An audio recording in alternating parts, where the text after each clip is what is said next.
Cada noche, después de que las puertas se cierran y las luces se apagan, Transmilenio se transforma. Conductores que encuentran buses abandonados en medio de la oscuridad. Pasajeros que reciben advertencias de hombres que no deberían estar ahí. Trabajadores que se topan con criaturas que acechan entre los vagones vacíos. Esta noche, 3 testimonios reales de quienes se atrevieron a mirar demasiado en la oscuridad del sistema de transportes más transitado de Bogotá. Bienvenidos, buscadores de la noche, a otro episodio de Narraciones del Otro Lado. El hombre del traje de la estación Puente Aranda. En aquellos años yo trabajaba como agente en un call center que quedaba por el lado de la avenida 26. Mi turno terminaba a las 10 de la noche, lo que me daba el tiempo perfecto para llegar a casa antes de que cerraran el servicio. Yo vivía cerca a la estación de Banderas, por lo que el viaje era relativamente largo. Era un viernes. Me acuerdo bien porque esa noche iba a salir con una chica y estaba a la expectativa de lo que pudiera pasar. Cuando salí hacia la estación, el ambiente estaba húmedo, como cuando llueve todo el día y el portal El Dorado estaba solo. Éramos 5 manes esperando la ruta hacia Banderas. Cuando llegó el articulado, era uno de estos viejitos, de esos primeros modelos totalmente rojos, de trompa chata. El bus estaba medio oxidado. Me pareció extraño, pero tenía prisa por llegar a la casa, cambiarme y salir con la chica. Así que no le di mucha importancia al asunto.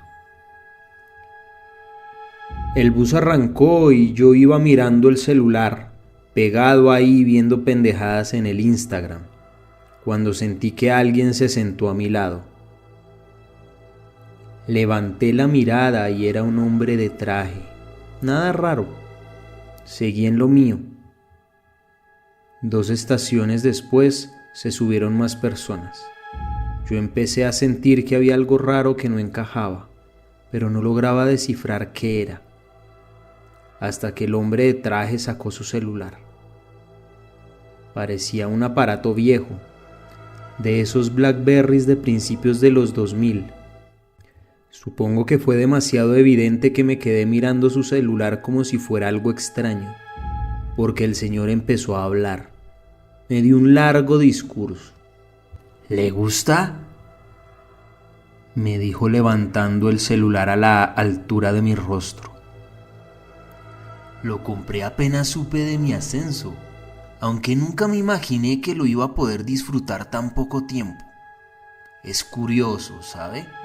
Creo que a ratos nos preocupamos demasiado de cosas que realmente no valen la pena.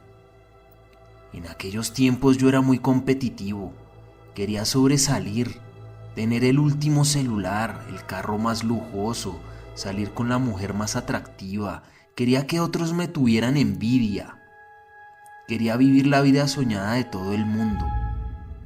Me empeñé tanto en vivir esa mentira y perseguir lo que otros querían, que me olvidé de lo que yo realmente quería. Me olvidé de mí, ¿sabe? Y bueno, ironías de la vida, ¿no? Justo ese día tuve que dejar mi carro en el taller. Un Honda Civic del 95. Un carro hermoso. Imagínese eso. Yo juré no volver a poner un pie en un bus después de que me compré mi primer carro, que porque el sistema público era para gente ordinaria, sin estilo. Yo que me prometí a mí mismo no volver a ser así, ordinario. Y ahora mire cómo terminé. Creo que nunca había estado tan errado en mi vida. De hecho, le confieso que si miro hacia atrás, mi vida fue construida a partir de una cadena de errores. Yo no quiero ser aquí el gran filósofo de la vida, pero sí le puedo dar un consejo si me lo permite, Alejandro. Yo quedé frío. No le había dicho mi nombre en ningún momento. No entendía cómo aquel hombre sabía mi nombre, pero me sentí tan identificado con muchas de las cosas que me dijo que le hice un gesto con la cabeza para que continuara hablando. Yo sé que usted se parece a mí y yo sé por qué le digo esto. Si no se siente satisfecho con su vida por seguir los sueños de otros, si se siente atrapado viviendo en una mentira, es mejor que recapacite y cambie de vida. Perdóneme que se lo diga, pero sus compañeros de trabajo y sus jefes son unos hipócritas. Aunque digan ser sus amigos, en el fondo no lo quieren ver bien. Es mejor que renuncie lo antes posible. Créame, se va a acordar de mí muy pronto. Yo quedé mudo, como en shock. El bus paró en la estación de Puente Aranda. El hombre se levantó, me sonrió y me dijo: Desde el atraco, esta es mi parada. Antes de que las puertas del articulado se cerraran, él desapareció mientras bajaba a la estación. En el momento, yo decidí atribuirle todo el episodio al cansancio acumulado de toda la semana. Pero meses después, todo lo que me dijo aquel hombre sobre mi trabajo y mi vida empezó a cobrar sentido. Yo decidí aplicar a un puesto mejor en el call center, ascender de agente a supervisor. Para eso, tenía que presentar un examen y una entrevista con el jefe de supervisores y 2 de los supervisores más antiguos de la empresa. Yo era muy bueno en mi trabajo e ingenuamente creía que tanto los supervisores como mi jefe eran mis amigos y me iban a ayudar a ascender en la compañía. Gran error. No alcanzaron a pasar ni 2 días después de aplicar al cargo cuando empecé a escuchar chismes y rumores de que yo no había pasado porque le caía mal al jefe de supervisores. Yo al principio me negué a creerlo, hasta que lo escuché de primera mano. Yo estaba en el baño cuando entraron al recinto mi jefe y otros 2 supervisores hablando mal de mí. Decían que yo era un crecido, un sabelotodo y que nunca me dejarían ascender en la empresa. Bueno, para hacer la historia más corta y no perderme en los detalles, todo empezó porque el jefe de mi jefe en algún momento comentó al gerente administrativo que me quería dar el cargo de jefe de supervisores, que solo estaba esperando que yo obtuviera mi título profesional. Yo estaba a semanas de graduarme de mi carrera como administrador de empresas. Estas semanas fueron un infierno para mí, puesto que estas personas me hicieron la vida imposible. Al principio yo quería dar la pelea y aguantar. Sin embargo, una noche soñé con el hombre del Transmilenio. Él me mostró una suerte de futuros posibles si me iba de ese call center y me dedicaba a lo que realmente me gustaba. Fue así que decidí dejarlo todo. Me gradué y con mis ahorros me fui del país. Ahora soy administrador de un restaurante en Australia. Estoy estudiando gastronomía y haciendo lo que realmente me apasiona. En cuanto al hombre del Transmilenio y todo lo que ocurrió aquella noche, sigo sin poder corroborar a ciencia cierta quién fue. Solo sé que me siento profundamente agradecido con él y cuando puedo le prendo una vela y le rezo una novena para que pueda descansar en paz. El bus fantasma de la avenida Caracas. Para eso del año 2008, yo trabajaba como conductor de Transmilenio en la ruta que transportaba pasajeros por la troncal Caracas hasta la autopista norte. Era medianoche cuando yo me dirigía a uno de los portales para entregar el vehículo e irme a descansar, cuando a la altura de la calle 76 vi un articulado parado en medio de la vía contraria. Este tenía las luces interiores prendidas, pero titilaban. Pensé que la máquina había tenido una falla mecánica o que quizás el conductor estaba en apuros, así que decidí parar y acercarme para ayudar. Me detuve, pero el bus estaba vacío. No había nadie en la cabina. Apagué mi vehículo y me bajé. Una parte de mí sentía que algo andaba mal.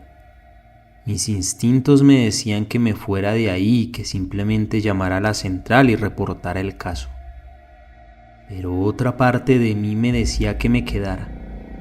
Es lo que yo esperaría de mis compañeros si yo me encontrara en una situación similar. Caminé alrededor del automotor, pero no había nadie. La puerta para recoger pasajeros estaba abierta, lo que me pareció aún más extraño. Me monté y pregunté: ¿hay alguien ahí? Pero nadie contestó. Ya me iba a bajar para irme cuando escuché una especie de sollozos que parecían venir del último puesto del segundo vagón. Pero los sollozos eran a ratos humanos y a ratos de otra cosa, como de un animal. La luz continuaba titilando y yo no sabía si realmente quería saber quién o qué estaba haciendo ese ruido. En la medida en que iba avanzando hacia el fondo del vehículo, la luz se tornaba más tenue y mortecina, o eso creía percibir yo. Trataba de convencerme a mí mismo de que solo era mi mente jugándome una mala pasada. Cuando estaba a unos metros de llegar a la fuente del sonido, divisé una especie de sombra de alguien que parecía estar acurrucado entre los asientos. Su tamaño no era muy grande, por lo que supuse que era un niño o alguien joven que necesitaba ayuda. Corrí para auxiliar a esta persona, pero cuando llegué ya no había nadie y los sollozos habían cesado. Me empecé a sentir mareado, mi corazón latía a 1000. Entre los segundos de oscuridad que dejaba el titileo de las bombillas del bus, puedo jurar que vi unas extrañas sombras que no eran humanas. Estas danzaban mientras se acercaban a mí lentamente. Luego perdí el conocimiento. Me desperté 3 horas después. Unos policías me estaban sacando del bus cargado para llevarme a un hospital. Los agentes me preguntaron qué había ocurrido y yo no supe qué responder. Si les contaba lo de los sollozos y las sombras, me iban a mandar a un hospital mental y probablemente la empresa me despediría. Finalmente opté por decirles que había encontrado aquella ruta de Transmilenio abandonada en mitad de la calle y que subí a acudir al conductor, pero que no encontré a nadie. Y luego empecé a sentirme mareado y perdí el conocimiento. Ellos me creyeron y no hicieron más preguntas. En el trayecto al hospital, les pregunté si habían encontrado rastros del conductor del bus y me dijeron que no. Informaron a la empresa de transportes para que alguien pasara a recoger ambos vehículos. La conversación me dejó con un sinsabor, como si los policías estuvieran ocultando algo. Yo me sentía demasiado agotado y aturdido como para seguir indagando. Solo quería llegar a mi casa y olvidar aquella noche. Al otro día, nadie en la empresa mencionó lo sucedido. Cuando pregunté a la supervisora de la central qué estaba haciendo turno esa noche, me dijo que no me preocupara, que ya todo lo habían podido solucionar sin problema. Intenté convencerla de que me diera más información, pero ella me confesó que quienes se encargaron de todo fueron sus superiores y tampoco quisieron darle mayor información. El por qué ese bus estaba allí esa noche y qué fue lo que vi, permanece y permanecerá como un misterio. La bestia del portal 80. Trabajo en el aseo de Transmilenio desde el 2010. Me toca limpiar los buses en el portal de la 80 después de la medianoche, tras concluido el servicio. En el año 2016, un martes de octubre, me asignaron un articulado que había estado en la ruta de la Caracas. Entré por la puerta trasera con mis implementos de aseo. El bus estaba apagado. Lo único que alumbraba eran las luces de emergencia. Empecé a limpiar de atrás hacia adelante, como siempre. Al llegar a la mitad del bus, sentí un olor raro, como a humedad, como a viejo.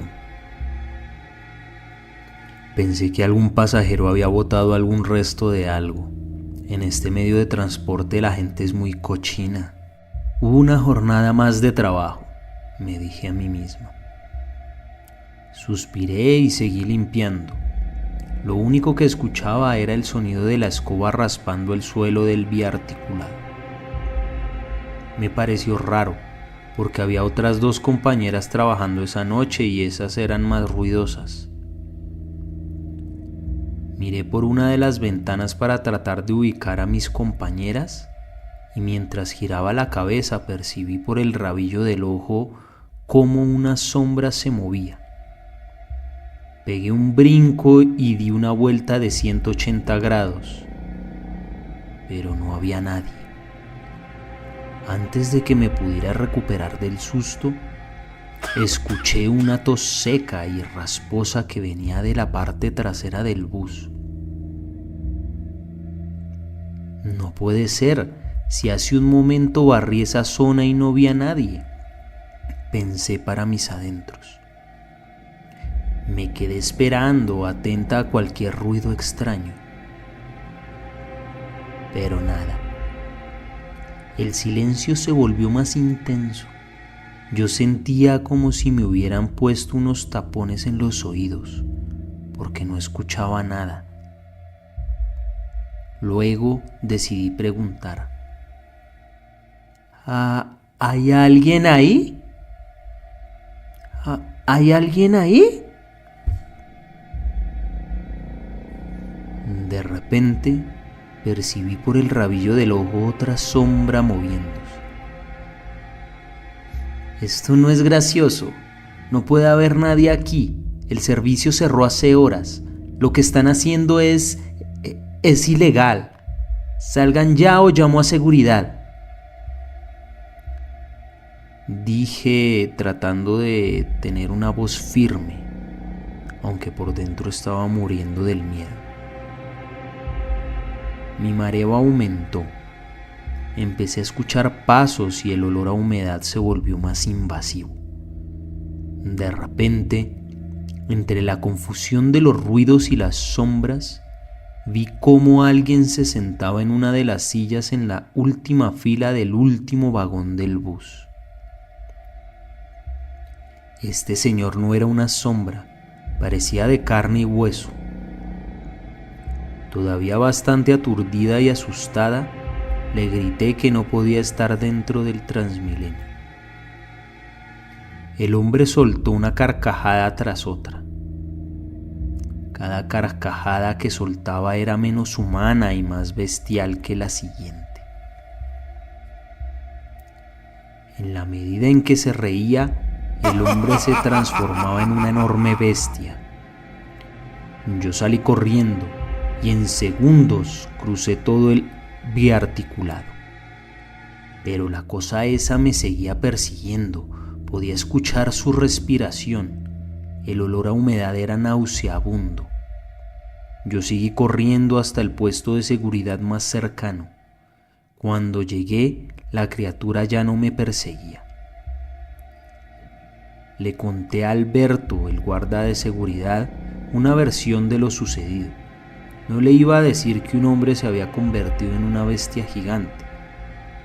Le dije que había visto un perro grande en uno de los biarticulados y que el animal era agresivo y había tratado de morderme, que incluso me había correteado. Cuando escuché las palabras salir de mi boca, hasta yo dudé de la veracidad del relato.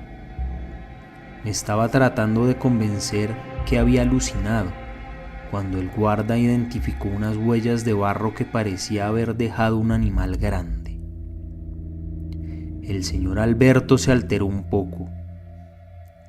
¡Ish! Pero era grande ese berraco perro.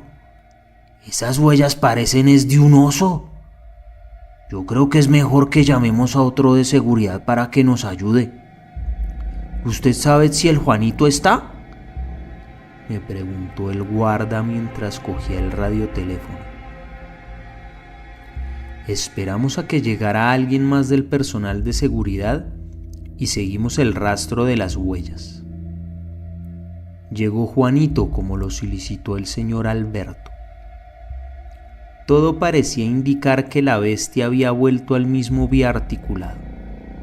Los guardas no querían subirse al bus, estaban asustados. Bueno, entonces ¿quién se va a subir primero? Piedra, papel o tijera, porque el que suba primero es al que el perro ese descabeza, dijo uno de los guardas. Finalmente, decidimos que no lo íbamos a atrapar, solo íbamos a ahuyentarlo. Así que abrimos de par en par todas las puertas del bus y los guardas subieron con unas escobas pegándole al piso para asustarlo. Yo no vi nada, yo me quedé afuera muerta de miedo. Solo escuchaba el ruido del palo contra el piso del bus. En un punto, los golpeteos cesaron y uno de ellos dijo: ¡Ahí está! ¡Ahí está! ¡Uy, marica! ¡Eso no es un perro! ¿Qué es esa mierda? ¡Corra! ¡Corra que nos va a coger! Después se escuchó un gruñido como de oso y los guardas gritan.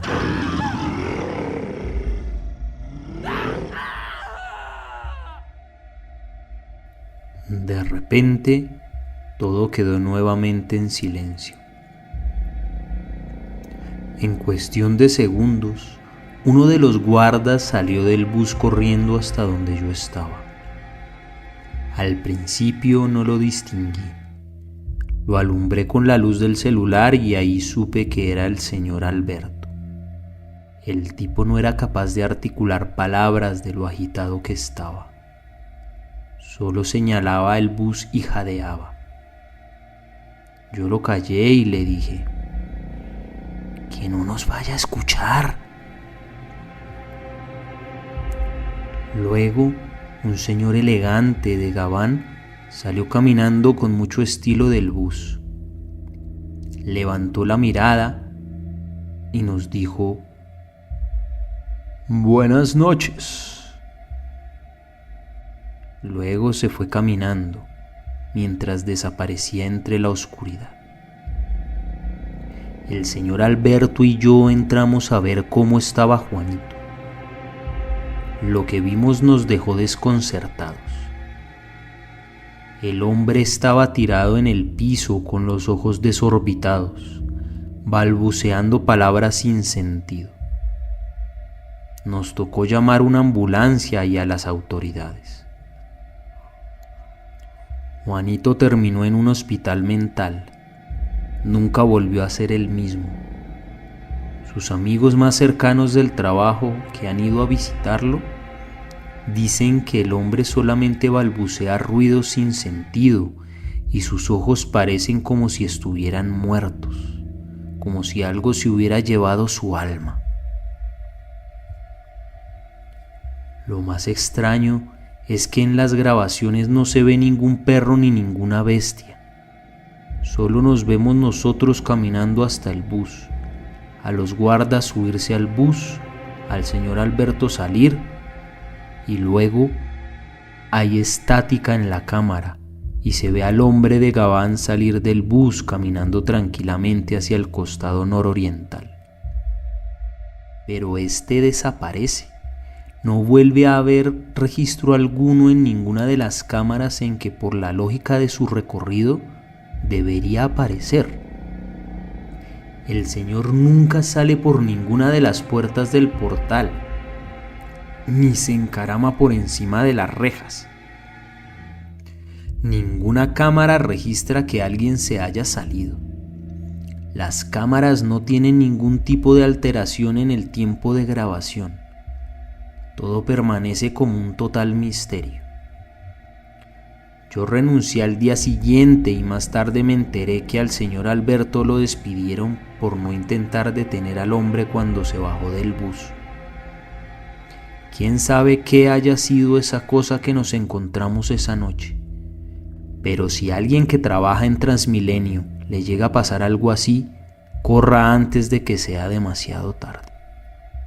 No vaya a ser que termine también en un hospital mental, o algo peor. Esto fue todo por hoy en Narraciones del Otro Lado. Si deseas enviar tu historia, puedes hacerlo al correo que aparece en pantalla o en la descripción de este video. Si esta historia te quitó el sueño, compártela con alguien más que se atreva a escuchar. Suscríbete para no perderte los próximos relatos que la oscuridad os tiene preparados. Nos vemos del otro lado, buscadores de la noche.